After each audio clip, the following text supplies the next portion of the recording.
Trade talks Trump style. Alienate your allies, cuddle up to your adversaries. Is this protectionist president putting the global economy at risk, or just getting a square deal for American industry? On the domestic front, an imperial proclamation as Donald Trump tells the nation he holds the power to pardon himself. Is the commander-in-chief sorely mistaken or truly untouchable? Here at home, a special needs student in Katy tasered over and over again. Will the horrifying images and a federal lawsuit trigger change at a school district mired in controversy? On our border, immigrant families torn apart. Is America's policy cruel and unnecessary, or just the hard price of crossing without permission? I'm Greg Grugan, and welcome to What's Your Point, where our panelists call it like they see it. Let's greet them. Starting us off, Republican strategist Jessica Colon. Next up, progressive commentator and attorney Nyanza Moore. In the 3 spot, Bob Price, associate editor of Breitbart Texas. Batting cleanup, Marcus Davis, radio host of Sunday Morning Live. Next up, businessman, columnist, and former Kemah mayor, Bill King. And closing us out on the hot corner, Chicano activist and educator Tony Diaz. Here we go. Embracing our enemies, backhanding our friends. The 45th president of the United States, under near constant fire for his coziness with Vladimir Putin's dictatorship, has unapologetically called for the reinstatement of Russia to the G7. Never mind the invasion of Crimea, never mind Russia's abject support for the genocidal Assad regime in Syria. I think it would be an asset to have Russia back in. I think it would be good for the world. I think it would be good for Russia. I think it would be good for the United States. I think it would be good for all of the countries of the current G7. I think the G8 would be better. I think having Russia back in would be a positive thing. We're looking for peace in the world. We're not looking to play games. At the same time, the president is labeling trade policies with Canada, Mexico, and the European Union as, quote, threats to America's national security. Tweeting from Air Force One, Mr. Trump lashed out at Canadian Prime Minister Justin Trudeau, calling him dishonest over what the president views as massive tariffs on American workers and companies. In response, retaliatory measures from our allies have begun to fly. Mr. Trump says he's just defending U.S. jobs. Well-known commentator George Will says the president is, in effect, quote, blockading our own ports from trade, referencing the isolationist policies which preceded the Great Depression. Panel, what is your point? Who wants some of this? Bill King. Well, trade wars have never worked out in the history of the country.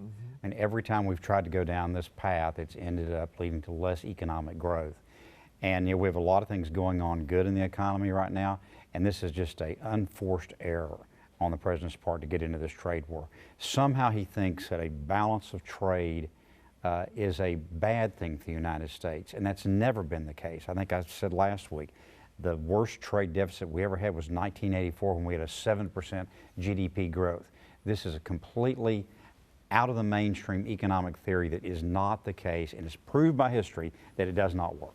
Bob Price, is this president crazy like a fox? I mean, what's going on here? Well, I think there's certainly some negotiation tactics going on.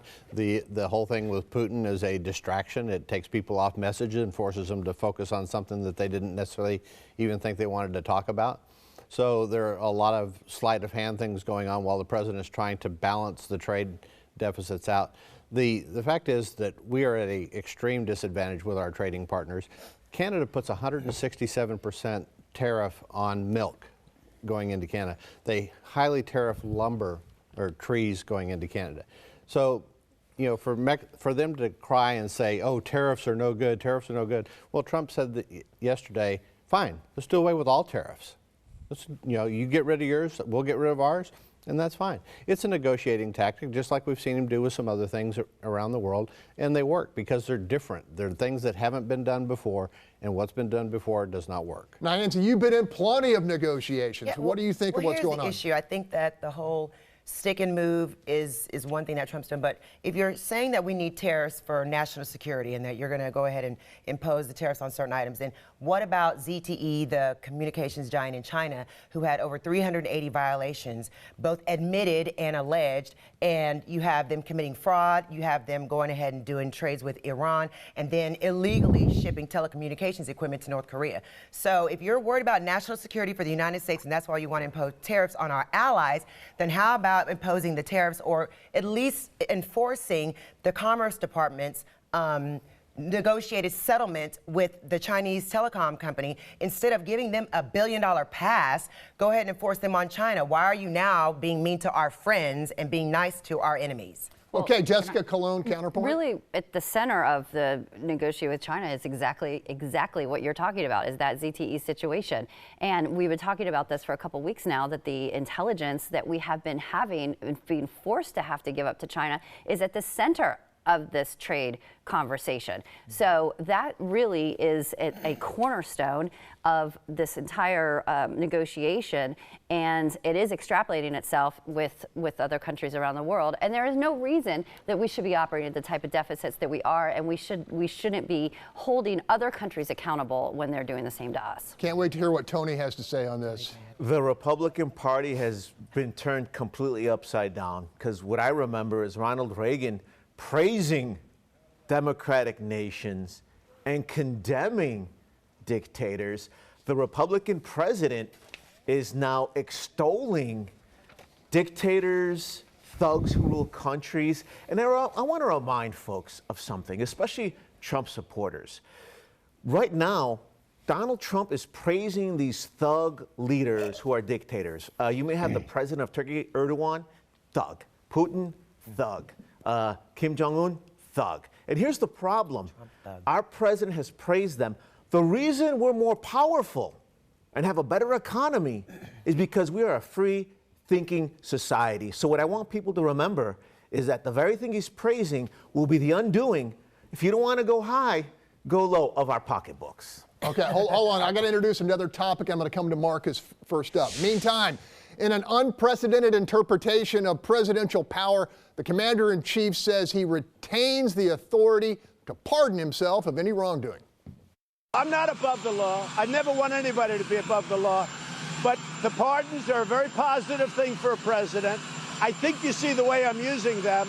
And yes, I do have an absolute right to pardon myself, but I'll never have to do it because I didn't do anything wrong.